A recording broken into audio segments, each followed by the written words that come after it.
आज हम लोग करेंगे forfeiture of shares which were issued at premium.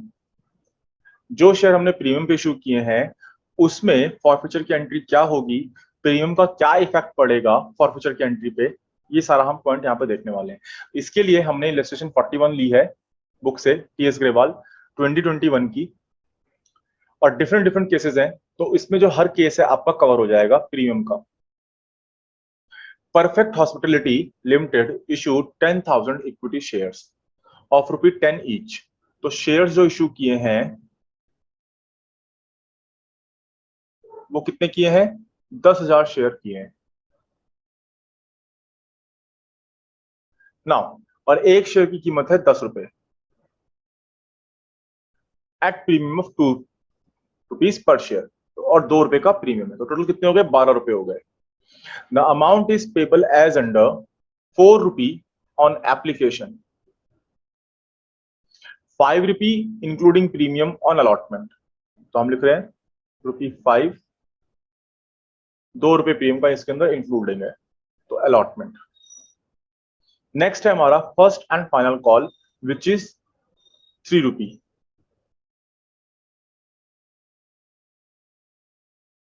First and final call. Gaurav was allotted 200 shares.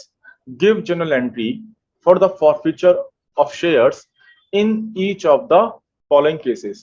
तो गौरव को आपने कितने शेयर दिए हैं?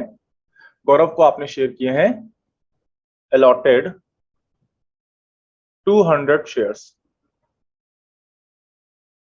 और केस 1 देखो क्या कहता है, if Gaurav did not pay allotment money and his shares were forfeited before making the first and final call। तो केस 1 यहां पे पैसा रुका,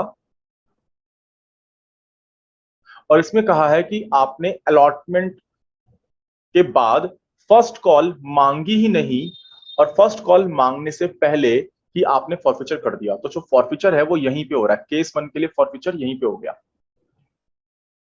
केस 2 क्या कहता है, इफ गौरव डिड नॉट पे allotment money and on his subsequent failure to pay the first and final call his shares were forfeited।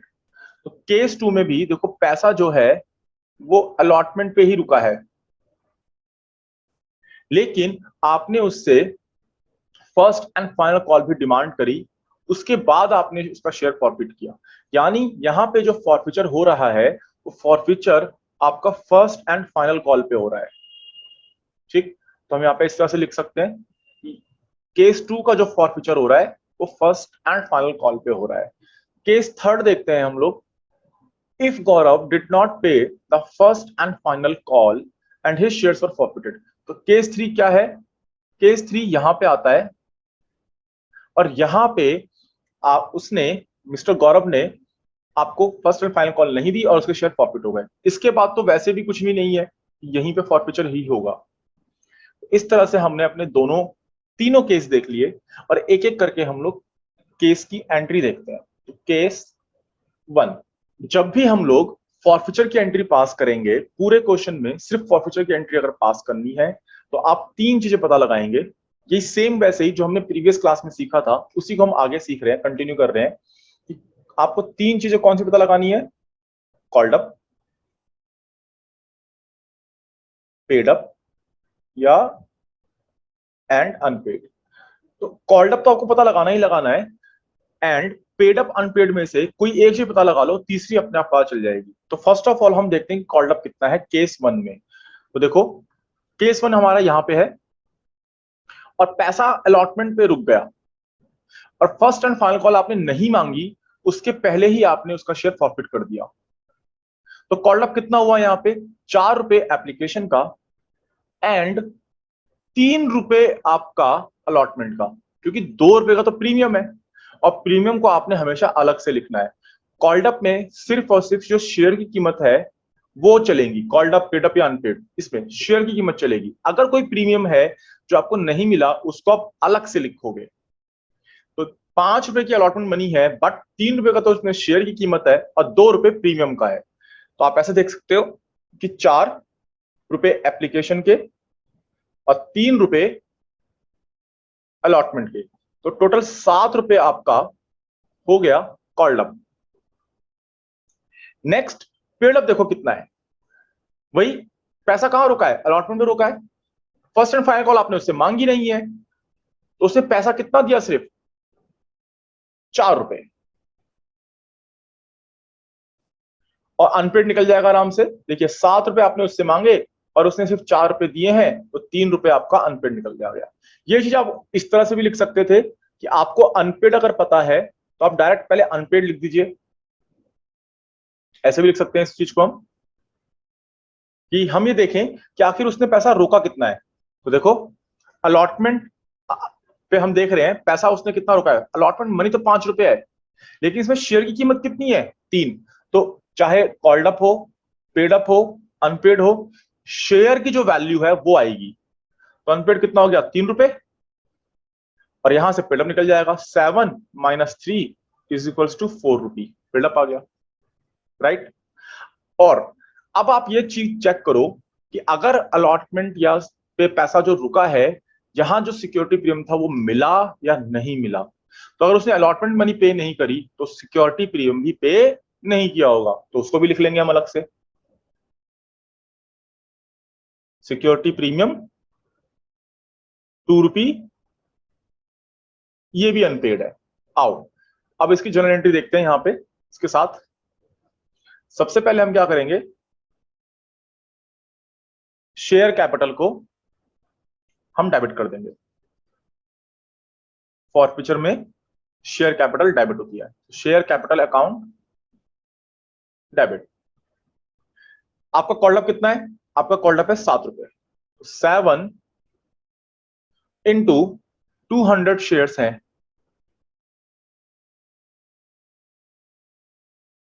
1400, और आपने ये देख लिया है कि आपको सिक्योरिटी प्रीमियम भी नहीं मिला है।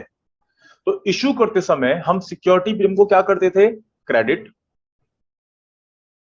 एंड अब जब आप फॉरफीचर करोगे तो यही सिक्योरिटी प्रीमियम जो रिसीव नहीं हुआ है वो डेबिट हो जाएगा। तो यहां हम लिखेंगे security premium reserve account debit, और सिक्योरिटी प्रीमियम कितने रुपए का है, 2 रुपए का। तो 2 इंटू 200 शेयर्स, तो ये आपका आ जाएगा 400 रुपी, राइट। हम चाहते हैं यहां पे लिख भी सकते हैं 2 इंटू 200 शेयर्स। क्रेडिट में शेयर फॉरफिटेड अकाउंट, और 2 अनपेड, अनपेड क्या है, यहां पे अलॉटमेंट है, अलॉटमेंट पैसा रुका है, और अलॉटमेंट कितने रुपए की है, यस अलॉटमेंट की बात हो रही है, अलॉटमेंट मनी जो है वो 5 रुपए की है। तो 5 रुपए इंटू नंबर ऑफ शेयर कितने हैं, 200, उसने कितने रुपए नहीं दिए, अलॉटमेंट पे 1000 रुपए नहीं दिए। डिफरेंस कितना निकल के आएगा, आपका डिफरेंस निकल के आएगा 800 रुपए, राइट। ये 800 रुपए आपका बैलेंसिंग फिगर हो गया। इसको आप क्रॉस चेक भी कर सकते हैं कि क्या ये अमाउंट जो हमने फॉरफिट कर लिया है ये सही निकला है कि नहीं। तो फर्स्ट ऑफ ऑल फॉरफिट का मतलब क्या होता है कि जितना पैसा आपने मिस्टर गौरव से रिसीव कर रखा है वो आप जब्त कर रहे हैं, शेयर कैंसिल कर दिया आपने, क्योंकि शेयर कैपिटल को डेबिट कर दिया, मींस शेयर कैंसिल हो गए, और जितना भी उस पैसा उसने दिया है वो सारा आपने जब्त कर लिया। जब्त कर लेते हो तो वो आपको इनकम यानी गेन हो गई एक तरह से, और वो फॉरफिटेड अकाउंट में दिखाया जाएगा 800 रुपए का। तो उसने पे कितना किया है, ये 4 रुपए कर रखे हैं, देखो पेड अप देखो आपने निकाला हुआ है 4 रुपए, तो 4 इंटू नंबर ऑफ शेयर कितने हैं उसके, 200, ये आपका आ गया 800 रुपए। क्लियर है। तो केस 1 इस तरह से हमारा कंप्लीट होता है। हमारा अब केस 2 है। केस 2 में देखो मैंने अलग से इसका तो बना लिया है फॉर्मेट या वर्किंग नोट टाइप का। यहां से अंडरस्टैंडिंग लेते हैं दोबारा से कि 10 रुपए का शेयर था, 2 रुपए का हमारा प्रीमियम है, पैसा जो रुका है वो अलॉटमेंट पे रुका है, लेकिन जो फॉरफीचर हुआ है वो फर्स्ट एंड फाइनल कॉल पे हुआ है, मींस आपने गौरव से फर्स्ट एंड फाइनल कॉल भी मांगी है। तो इस केस में हमारा कॉल्ड अप कितना हो जाएगा। अब जब भी आप कॉल्ड अप, पेड अप या अनपेड निकालते हैं तो उसमें सिक्योरिटी प्रीमियम का अमाउंट इंक्लूड नहीं होगा। तो 4 रुपए एप्लीकेशन, ₹3 से अलॉटमेंट एंड ₹3 की आपकी फर्स्ट एंड फाइनल कॉल। तो अगर हम देखें पूरे ₹10 हमारे इंक्लूड हो जाएंगे यहाँ पे। तो कॉल्ड अप हमारा आ गया ₹10। ये रहा। अब आप अनपेड पता लगा लें कि उसने पैसा कहां कहां नहीं दिया, या पेड अप पता लगा लें, दूसरी बात अपने आप पता चल जाएगी। तो अगर आप ध्यान से देखें कि भाई केस 2 में पैसा अलॉटमेंट पे ही रुक गया, तो सिर्फ क्या दिया होगा, उसने सिर्फ एप्लीकेशन मनी पे कर रखी है। पेड अप कितना हो गया, ₹4। अनपेड अप निकल के आ जाएगा। टोटल पैसा आपने उसे ₹10 मांगा, पेमेंट सिर्फ जो रिसीव करी गौरव से वो ₹4 की करी, तो अनपेड कितना आ गया, ₹6। और इस ₹6 में अलॉटमेंट का जो अमाउंट इन्वॉल्व होगा वो ₹3 इन्वॉल्व होगा। ये अलॉटमेंट मनी नहीं बोल रहा हूं, ध्यान समझिएगा, ये मैं अलॉटमेंट मनी नहीं बोल रहा, मैं सिर्फ ये बोल रहा हूं कि कॉल्ड अप, पेड अप और अनपेड, इनमें जो वैल्यू आती है वो शेयर की फेस वैल्यू, नॉमिनल वैल्यू चलती है। तो अगर आप अलॉटमेंट मनी को देखें, ₹5 है, जिसमें से ₹2 तो प्रीमियम के हैं और ₹3 क्या हो जाएंगे, वो शेयर का प्राइस हो जाएगा, शेयर की कीमत हो जाएगी। तो अलॉटमेंट में ₹3 शेयर के, और फर्स्ट कॉल पे ₹3। फर्स्ट कॉल कितने रुपए की है, ₹3 की। तो यहां पैसा रुका हुआ है हमारा। आओ जर्नल एंट्री देखते हैं यहां पे।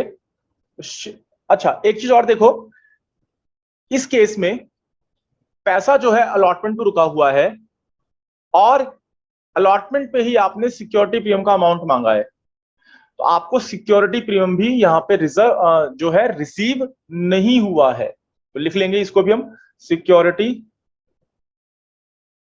प्रीमियम, जो ₹2 का सिक्योरिटी प्रीमियम है ये भी आपने रिसीव नहीं किया। ठीक, आओ एंट्री देखें। Share capital account debit. Again Gaurav के शेयर कितने हैं, 200, और कॉल्ड अप कितना है, कॉल्ड अप आपका पूरा पता है आपको ₹10 है, ये आपका आ जाएंगे 2000। फिर आप चेक करो कि आपका शेयर अगर प्रीमियम पे इश्यू हो रखा है, तो हम चेक ये करेंगे कि प्रीमियम का अमाउंट रिसीव हुआ या नहीं हुआ। अगर हमें प्रीमियम का अमाउंट रिसीव नहीं हुआ, जैसे इस केस में है, तो उस समय आप सिक्योरिटी प्रीमियम को डेबिट कर लेंगे। Security premium reserve account. जब आप शेयर इश्यू करते हैं, तो इश्यू करते समय सिक्योरिटी प्रीमियम का जो अमाउंट है वो क्रेडिट होता है। सिमिलरली अगर आप शेयर कैंसिल करेंगे, यानी शेयर फॉरफिट करेंगे, तो आप सिक्योरिटी प्रीमियम के अमाउंट को डेबिट कर लेंगे, अगर सिक्योरिटी प्रीमियम का अमाउंट अनपेड है या आपने रिसीव नहीं किया है। तो कितने रुपए का सिक्योरिटी प्रीमियम है, ₹2 का, और नंबर ऑफ शेयर कितने हैं, 200, तो ₹400 ये हो गया। इसके बाद आप यहां पे लिखेंगे to share forfeited account to share allotment account to share first and final call account. ठीक है, फर्स्ट कॉल कितने रुपए की है आपकी, ₹3 की, 3 इंटू 200, यानी 3 इंटू 200 शेयर, आपका ये आ जाएगा 600। सिमिलरली अलॉटमेंट मनी कितने की है, ₹5 की। ध्यान रखना यहां पे पूरा अलॉटमेंट का अमाउंट चलेगा, क्योंकि आप अलॉटमेंट मनी की बात कर रहे हैं, शेयर की कीमत यहां पे पता लगाने की कोशिश नहीं कर रहे। तो अलॉटमेंट मनी आपकी ₹5 की है, इनटू नंबर ऑफ शेयर 200, ये आपका आ जाएगा 1000। डिफरेंस कितना आएगा, डिफरेंस आ गया आपका 800। अगेन ये क्या है, बैलेंसिंग फिगर है। इसको आप क्रॉस चेक करना चाहते हैं तो देखो, आपको पेडअप पता है, पेडअप कितना है, ₹4 का, तो 4 इंटू नंबर ऑफ शेयर कितने हैं, 200। आप देखो ध्यान से, आपका ₹800 निकल के आ गया। तो ये हमारी फॉरफीचर की एंट्री हो गई। केस 3 देखते हैं हम लोग, सेम वही चीज, ₹10 का शेयर, ₹2 का प्रीमियम, ₹4 एप्लीकेशन पे मांगे, ₹5 अलॉटमेंट पे मांगे इंक्लूडिंग प्रीमियम, ₹3 आपने मांगे फर्स्ट एंड फाइनल कॉल पे। अब जो पैसा रुका है वो फर्स्ट एंड फाइनल कॉल पे रुका हुआ है। गौरव के शेयर है 200, सेम वही चीज करेंगे हम, कॉल्ड अप निकालेंगे, पेड अप निकालेंगे और अनपेड देखेंगे। और साथ के साथ ये भी देखेंगे कि जो security premium, if security premium is received और नॉट। देखो, अगर सिक्योरिटी प्रीमियम रिसीव नहीं हुआ है तब हम क्या करते हैं, तो वो हमने ऊपर के दोनों केसेस में देख लिया। आगे और देखते हैं कि क्या है, कैसा केस चलता है। आप अगर ध्यान से देखें, केस 3 में जो पैसा रुका है वो फर्स्ट एंड फाइनल कॉल पे रुका है। मींस आपको सिक्योरिटी प्रीमियम का अमाउंट रिसीव हो चुका है। तो हम क्या कह रहे हैं, सिक्योरिटी प्रीमियम आपको रिसीव हो चुका है, राइट। ये देखो, जब आप ये चेक करोगे कि आपका शेयर अगर प्रीमियम पे इश्यू है और प्रीमियम का अमाउंट रिसीव्ड है, देन आपको अब इस प्रीमियम से कोई मतलब नहीं है when passing the entry of forfeiture. जब आप फॉरफीचर की एंट्री पास कर रहे हो, अब सिक्योरिटी प्रीमियम से आपको कोई भी मतलब नहीं है। तो मैं तो यहां तक भी बढ़ चढ़ के कह सकता हूं कि आप भूल जाओ कि सिक्योरिटी प्रीमियम नाम की कोई चीज भी है। आप भूल जाओ, बिल्कुल है ही नहीं। मींस जैसे एटपार को आप ट्रीट करते हो, बिल्कुल वैसे ही क्वेश्चन करना है। और एटपार पे हम कैसे करते हैं, प्रीवियस क्लास में हम लोग सीख चुके हैं। आओ आगे देखते हैं। तो कॉल्ड अप यहाँ पे कितना हो जाएगा, पूरा फाइनल कॉल मांगी है तो पूरे 10 रुपए। अगेन मैंने क्या बोला, सिक्योरिटी को भूल जाओ। वैसे भी यहाँ पे शेयर के साथ शेयर की कीमत आती है, सिर्फ सिक्योरिटी में नहीं आता है। अनपेड आपका कितना है, सिर्फ यहाँ पे पैसा रुका है तो 3 रुपए। तो पेडअप कितना आ जाएगा, 10 माइनस 3, 7 रुपी पेडअप हो गया। आप अगर ये 7 रुपए को देखें ध्यान से, तो 4 रुपए से तो यहां से आ गए, और यहां से कितना आएगा, 3 रुपए। अगेन वही शेयर की कीमत चल रही है। और सिक्योरिटी प्रीमियम हमें रिसीव हो चुका है, तो अब हमें कुछ करना ही नहीं है सिक्योरिटी प्रीमियम का। जर्नल एंट्री देखो कैसे होगी, share capital account debit. Number of share कितने हैं, 200। और कॉल्ड अप कितना है, 10, 2000 रुपी। सिक्योरिटी प्रीमियम रिजर्व हो चुका है, रिसीव हो चुका है, कोई फर्क नहीं पड़ता उससे। अब सीधा यहां पे आओ, टू शेयर फॉरफिटेड अकाउंट, और 2 अलॉटमेंट मिल चुकी है, सिर्फ फर्स्ट कॉल पे पैसा नहीं मिला। तो 2 share first and final call account, right. और फर्स्ट एंड फाइनल कॉल 3 रुपए की है। नंबर ऑफ शेयर्स आपके कितने हैं, 200, तो 600 रुपए आ गया। और आपने कितना पैसा रिसीव कर लिया, 1400 रुपए रिसीव कर लिए। ये आपका बैलेंसिंग फिगर है।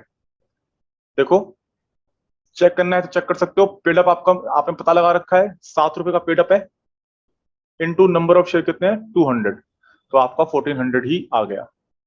नरेशन आप खुद लिख लोगे, राइट। और इस तरह से हमारा ये सिक्योरिटी प्रीमियम पे अगर हमने अपना शेयर इश्यू किया है तो उसमें ट्रीटमेंट कैसे होती है वो भी देख लिया। एक और चीज यहां पे देख लेते हैं कि मान लीजिए आपने कॉल्स इन एरियर का अकाउंट ओपन कर रखा है, उसमें कैसे करेंगे, कुछ नहीं है, बिल्कुल सिंपल है। तो वैसे ही बिल्कुल उठाएंगे, share capital account debit 2000 to share forfeited account 2। अब हम share first and final call ना लिख के, आपने जो भी अनपेड था उसके लिए कॉल्स इन एरियर का एक अकाउंट खोला हुआ है। तो पैसा रिसीव करते समय जो अनपेड होता है आप कॉल्स इन एरियर में शो करते हैं। तो वहां से आप जब लेके आएंगे तो यहां पे क्रेडिट हो जाएगी फॉरफीचर के समय। तो लिख देंगे 2 कॉल्स इन एरियर अकाउंट, और अनपेड कितना है, वही 600 रुपए। डिफरेंस कहां आ गया, 1400 आपका यहां पे आ गया। तो बस यही था आपका question, when of forfeiture when shares were issued at premium. उसको देखिएगा।